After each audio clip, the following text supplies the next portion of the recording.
vicepresidente del Colegio Nacional de Abogados, Foro México.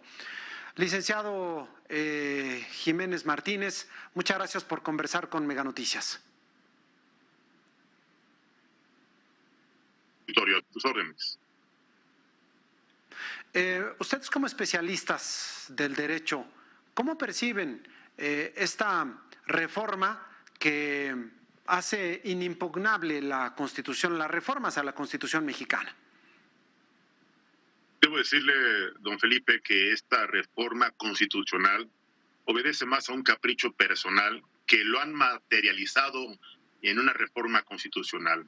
Es un acto de autoritarismo. Todo gobierno que ejerce un poder absoluto o mayoritario, parlamentaria, legislativa o democráticamente, puede tener esta tentación de ejercer o de realizar actos de autoritarismo. Desafortunadamente, Morena y sus aliados han aprovechado este voto mayoritario en el Congreso para impulsar reformas como esta mal llamada reforma. Pues la verdad es que lejos de fortalecer el federalismo, lejos de fortalecer los derechos humanos, lejos de fortalecer la relación de la división de poderes, la autonomía y la independencia, está haciendo todo lo contrario, don Felipe, amable auditorio.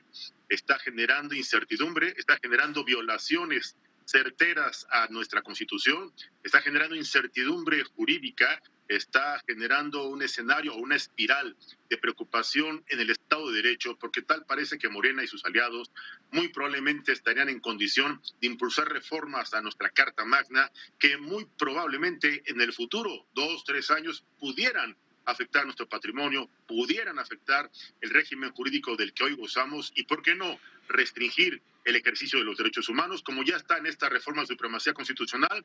Ya no podemos promover ningún mecanismo de control, ningún recurso de controversia, ninguna instancia de acción de inconstitucionalidad en contra de ninguna reforma constitucional que violente tratados internacionales, que vulnere derechos humanos o que restrinja el ejercicio de los derechos de los mexicanos y las mexicanas, don Felipe.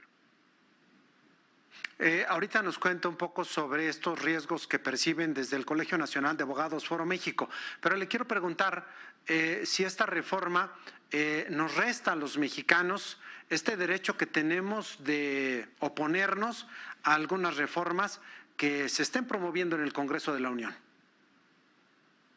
Claro que sí, esta supremacía constitucional indebidamente llamada está restringiendo, está impidiendo, está limitando el ejercicio que tenemos los mexicanos y las instituciones creadas por nuestra Constitución para defendernos. Los mecanismos constitucionales, los jueces federales, el Poder Judicial de la Federación eran la última línea de defensa ante cualquier acto de autoritarismo, sí, ante cualquier acto de autoridad que pudiera violentar los derechos humanos. Y con esta reforma, pues restringe nuestro derecho a defendernos. Es decir, estamos en total estado de indefensión ante cualquier capricho, ocurrencia, venganza o acto de persecución en contra de cualquier oponente, adversario o personaje incómodo para este nuevo régimen de la cuarta destrucción del país o la versión 2.0 que hoy estamos experimentando. 30 días de incertidumbre, 30 días de reformas que están destruyendo el Poder Judicial, 30 días que no da respuesta a los problemas graves de inseguridad, violencia, corrupción e impunidad, don Felipe. ¿Qué riesgos observan? ¿Cuáles son los mayores riesgos que observan, licenciado Julio Jiménez? Don Felipe, debo decirle que para los abogados, el gremio de los juristas, de los académicos, de los litigantes, la verdad es que estamos muy preocupados. La incertidumbre de desconfianza, el escenario de preocupación, no solo para el Estado de Derecho, no solo para el ejercicio de nuestros derechos fundamentales, no solo para el respeto a los tratados internacionales de los cuales México es parte, y esta reforma es inconvencional porque está violentando estas condiciones. Debo decirle que en el contexto económico-financiero ya hay repercusiones. La paridad cambiaria, peso-dólar, ya rebasamos la línea psicológica de los 20 pesos. Muchos capitales, muchas inversiones, muchos proyectos nacionales y extranjeros están deteniendo o reagendando su ejecución. Eso quiere decir que no habrá más dinero para reactivar la economía. Una economía que está sobreendeudada y que además le debo informar y le debo compartir a su importante auditorio que ya están cocinando para el paquete 2025 en el presupuesto un sobreendeudamiento mayor para precisamente la implementación de esta indebida, imprudente e inconstitucional reforma donde se va a elegir no sé si de manera autoritaria, simulada o ilegal, a los futuros integrantes del Poder Judicial. Vamos a llamarles jueces, magistrados y ministros. Y esto nos va a costar dinero a los mexicanos, dinero que no tenemos, pero que sin embargo este gobierno nos va a endeudar más de lo que nos dejó ya el régimen de López Obrador. ¿Queda alguna línea, algún camino de defensa frente a esta reforma? El próximo 5 de noviembre, la Suprema Corte de Justicia, en un último acto, atendiendo a pues, los artículos transitorios de esta reforma, los ministros de la Corte han cumplido con el requisito de renuncia anunciada con fecha sí. 31 de agosto.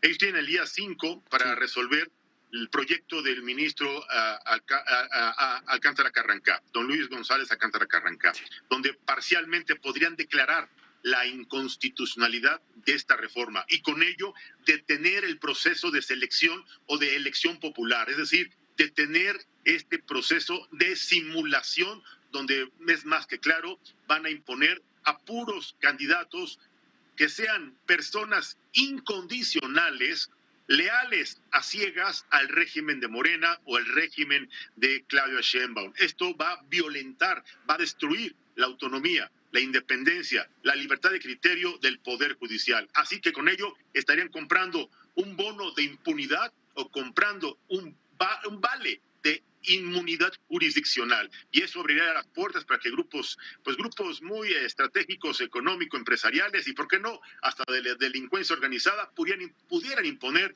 a sus propios candidatos para que con ello pudieran garantizar operaciones y cualquier acto pues ilegal que violente el Estado de Derecho y que no suceda absolutamente nada. Es decir, la impunidad en su peor expresión, don Felipe. ¿Queda alguna posibilidad con alguna institución de carácter internacional, licenciado Jiménez? Claro que sí. Don Felipe, debo decirle que hay fecha próxima para una audiencia en la Corte Interamericana de los Derechos Humanos. Lamento informarle que estas resoluciones van a tardar y para cuando esto llegue, muy probablemente el gobierno mexicano, como lo ha hecho público y notorio, lo van a desobedecer, como han desobedecido todas las resoluciones, las suspensiones definitivas del Poder Judicial, y debo adelantarle algo preocupante. Si el día 5 la Suprema Corte resuelve ordenar la inconstitucionalidad parcial de esta reforma constitucional al Poder Judicial, muy probablemente, se lo adelanto, y esto va a impactar en la economía y en las finanzas y en la paridad cambiaria. Muy probablemente el gobierno de Claudia Sheinbaum va a desconocer el contenido de la resolución de la Suprema Corte, van a desacatar, y eso es un delito. El desacato a resoluciones del Poder Judicial es un desacato terrible, y además la comisión de un delito. E incluso podrían solicitar la remoción del cargo de la titular del Ejecutivo Federal por desobedecer una resolución de la Suprema, y dije, no de un juez, de la Suprema Corte de Justicia. Y lo tenemos que hacer ya, don Felipe, porque el día 30 de noviembre se va el ministro Luis María Aguilar y ya no nos alcanza el número de ministros para emitir o realizar cualquier acción tendiente a la defensa del Estado de Derecho o tendiente a la defensa de nuestro régimen jurídico vigente todavía al día de hoy, don Felipe. Licenciado Julio Jiménez Martínez, vicepresidente del Colegio Nacional de Abogados Foro México, yo le agradezco mucho que haya conversado esta mañana con Mega Noticias. Muchas gracias y muy buen día. Don Felipe, es un placer como siempre, estoy a sus órdenes, excelente fin de semana y estaremos atentos la próxima semana, si me lo permite, para compartir una modesta reflexión sobre la resolución de la Suprema Corte de Justicia. Claro, por supuesto. Muchas gracias.